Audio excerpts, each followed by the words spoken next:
నమస్కారం ఫ్రెండ్స్. ఈరోజు ఈ వీడియో మొదలుపెట్టే ముందు మిమ్మల్ని ఒక ప్రశ్న అడుగుతాను.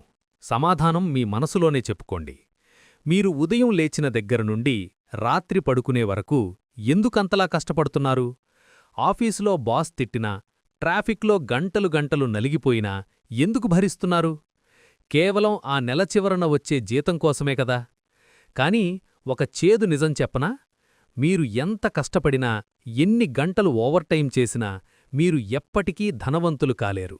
అవును, మీరు విన్నది నిజమే. కష్టపడితేనే డబ్బులొస్తాయి అనేది ఈ ప్రపంచంలోనే అతిపెద్ద అబద్ధం. ఒక్కసారి మీ చుట్టూ చూడండి. రోడ్డు పక్కన సిమెంటు బస్తాలు మోసే కూలీ ఎంత కష్టపడుతున్నాడు? ఎండలో రిక్షా తొక్కే వ్యక్తి ఎంత చెమట చిందిస్తున్నాడు? మరి వాళ్లు ఎందుకు ఇంకా పేదరికంలోనే ఉన్నారు? వాళ్లకంటే తక్కువ కష్టపడే ఒక బిజినెస్ మ్యాన్ ఏసీ కార్లలో ఎలా తిరుగుతున్నాడు? మనం చిన్నప్పటి నుండి ఒక పద్ధతిలో పెంచబడ్డాం. బాగా చదువుకో, మంచి మార్కులు తెచ్చుకో, ఆ పైన ఒక సాఫ్ట్వేర్ కంపెనీలోనో బ్యాంకులోనో ఉద్యోగం సంపాదించు, లైఫ్ సెటిల్ అయిపోతుంది. కాని ఫ్రెండ్స్, ఇక్కడే మనల్ని అందరూ మోసం చేస్తున్నారు. మన స్కూల్స్ మనల్ని ఒక మంచి పనివాడిలా తయారు చేస్తున్నాయే తప్ప ఒక యజమానిలా కాదు. ఒక కంపెనీలో చేరినప్పుడు మనం ఏం చేస్తున్నామో తెలుసా? మన దగ్గర ఉన్న అత్యంత విలువైన సమయాన్ని ఆ కంపెనీ ఓనర్కి అమ్ముతున్నావు.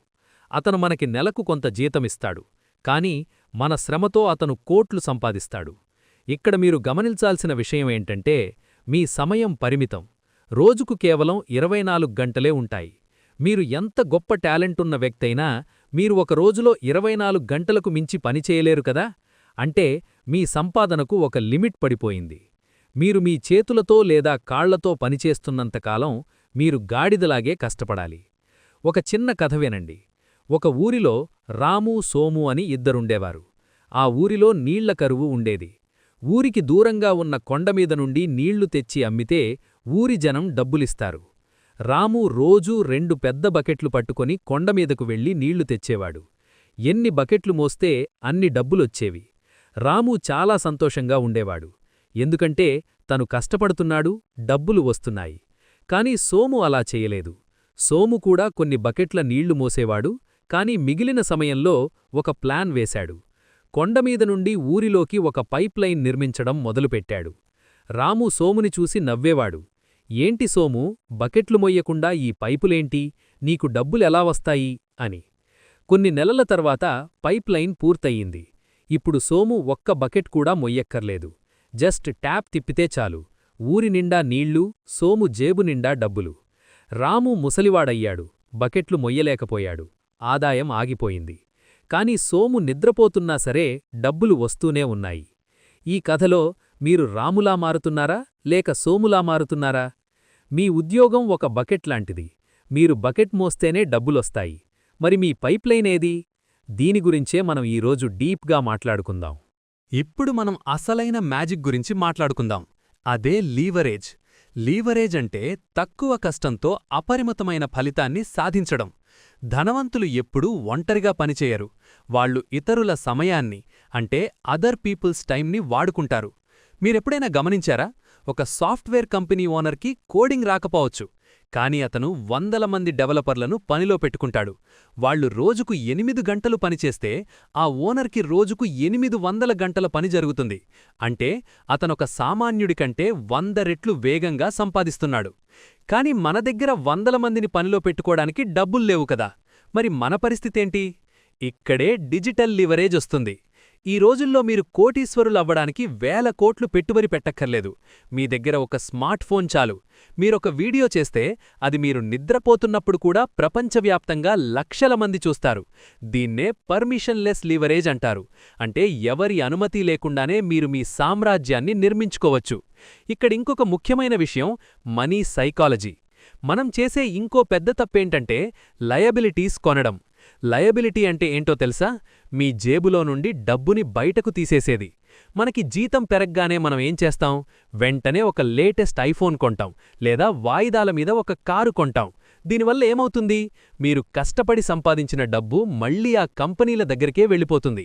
మీరు కేవలం ఆ వాయిదాలు కట్టడానికే మళ్ళీ గాడిదలా కష్టపడాలి. ధనవంతులు అలా చెయ్యరు. వాళ్ళు ముందుగా అసెట్స్ కొంటారు. అసెట్ అంటే మీ జేబులోకి డబ్బును తెచ్చిపెట్టేది. వాళ్ళొక ఇల్లు కొని దాన్ని అద్దెకిస్తారు, లేదా మంచి షేర్లలో ఇన్వెస్ట్ చేస్తారు. ఆ అద్దె డబ్బుతో లేదా డివిడెండ్ డబ్బుతో వాళ్ళు విలాసవంతమైన వస్తువులు కొంటారు. అంటే వాళ్ల కష్టం కాదు, వాళ్ల డబ్బు వాళ్లకు కావాల్సిన వస్తువులను కొనిపెడుతుంది. బ్యాంకులు చేసే మోసమేంటో వింటే మీరు ఆశ్చర్యపోతారు. మనం బ్యాంకులో డబ్బులు దాచుకుంటే వాళ్లు మనకి సంవత్సరానికి 3 నుండి 4% వడ్డీ ఇస్తారు. కానీ అదే మన డబ్బును తీసుకెళ్లి పెద్ద పెద్ద వాళ్లకి 12% వడ్డీకి అప్పు ఇస్తారు. వాళ్ళా డబ్బుతో బిజినెస్ చేసి 40% లాభం పొందుతారు. అంటే మీ డబ్బుతో వేరే వాళ్లు ధనవంతులవుతున్నారు. మీరు మాత్రం ఆ చిన్న వడ్డీ కోసం ఏళ్ల తరబడి గాడిదలా కష్టపడుతూనే ఉన్నారు. సమాజం మిమ్మల్ని ఎప్పుడూ భయపెడుతుంది, రిస్క్ తీసుకోకు, జాగ్రత్తగా ఉండు అని. కాని నిజానికి రిస్క్ తీసుకోకపోవడమే ఈ కాలంలో అతిపెద్ద రిస్క్. మరిప్పుడు మీరేం చెయ్యాలి? ఈ ఎలుకల పరుగు నుండి ఎలా బయటపడాలి? దానికి నేను మీకు 3 సూత్రాలు చెప్తాను. వీటిని శ్రద్ధగా వినండి. 1. మీ స్కిల్స్ని అప్గ్రేడ్ చేసుకోండి. Skill stacking. ఈ రోజుల్లో డిగ్రీ సర్టిఫికెట్ కేవలం ఒక కాగితం మాత్రమే. మార్కెట్లో ఏ స్కిల్కి డిమాండ్ ఉందో అది నేర్చుకోండి. ఆర్టిఫిషియల్ ఇంటెలిజెన్స్ వాడటం, డిజిటల్ మార్కెటింగ్ లేదా కమ్యూనికేషన్ స్కిల్స్, వీటిలో ఏదైనా ఒకదానిలో మాస్టర్ అవ్వండి. ఒక కూలీ చేసే పనిని ఎవరైనా చేయగలరు, అందుకే అక్కడ జీతం తక్కువ. కానీ ఒక సర్జన్ చేసే పనిని అందరూ చేయలేరు, అందుకే అక్కడ వాల్యూ ఎక్కువ. మీరు రీప్లేస్ చేయలేని వ్యక్తిగా మారండి. 2. చిన్నగా మొదలుపెట్టండి. Side hustle. మీ ఉద్యోగం చేస్తూనే రోజుకు 2 గంటలు మీ సొంత ఐడియా మీద పనిచేయండి. అది ఒక యూట్యూబ్ ఛానల్ కావచ్చు, బ్లాగ్ కావచ్చు, లేదా ఒక చిన్న ఆన్లైన్ బిజినెస్ కావచ్చు. మీ జీతం మీ కడుపు నింపుతుంది, కానీ మీ సైడ్ బిజినెస్ మీ భవిష్యత్తును మారుస్తుంది. మీ ఖర్చులకి జీతం వాడండి, మీ లాభాలను పెట్టుబడిగా మార్చండి. 3. కాంపౌండింగ్ శక్తిని నమ్మండి. డబ్బుని సంపాదించడం ఒక ఎత్తైతే, దాన్ని కాపాడుకొని పెంచడం ఇంకో ఎత్తు. ఇన్వెస్టింగ్ గురించి నేర్చుకోండి. రూపాయిని రూపాయిగా ఉంచకండి, దాన్ని పెరిగేలా చెయ్యండి. ఈ రోజు మీరు దాచే 100 రూపాయలు 10 ఏళ్ల తర్వాత 1000 రూపాయలుగా మారతాయి. అదే కాంపౌండింగ్ మ్యాజిక్. గుర్తుంచుకోండి ఫ్రెండ్స్, ఒక సింహం రోజు మొత్తం వేటాడదు. అది తన టైం కోసం వేచి చూస్తుంది. సరైన సమయంలో ఒకే ఒక్క దెబ్బతో తన ఆహారాన్ని సంపాదిస్తుంది. మీరు కూడా అలానే ఉండాలి. రోజంతా కష్టపడటం కాదు, సరైన ప్లాన్తో తక్కువ సమయంలో ఎక్కువ రిజల్ట్ ఎలా తేవాలా అని ఆలోచించాలి. పేదవాడిగా పుట్టడం మీ తప్పు కాదు, కానీ పేదవాడిగానే చనిపోవడం మాత్రం ఖచ్చితంగా మీ తప్పే. కాలం మారిపోయింది. ఇప్పుడు తెలివైన వాళ్లదే రాజ్యం. మీరు గాడిదలా కష్టపడతారో లేక సింహంలా వేటాడతారో మీరే నిర్ణయించుకోవాలి. ఈ 10 నిమిషాలు మీరు వెచ్చించిన సమయం మీ జీవితంలో ఒక గొప్ప టర్నింగ్ పాయింట్ కావాలని నేను కోరుకుంటున్నాను. ఈ వీడియోలోని ఒక్క పాయింట్ మీలో మార్పు తెచ్చినా నేను చాలా సంతోషిస్తాను. మీ మీద మీకు నమ్మకం ఉంటే ఈరోజే మీ ప్రయాణాన్ని మొదలుపెట్టండి.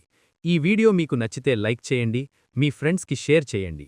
మన ఛానల్ని సబ్స్క్రైబ్ చేసుకోవడం మర్చిపోకండి, ఎందుకంటే మీ సక్సెస్ జర్నీలో నేను తోడుగా ఉంటాను. రేపటి విజేత మీరే కావాలని కోరుకుంటూ సెలవు. జై హింద్.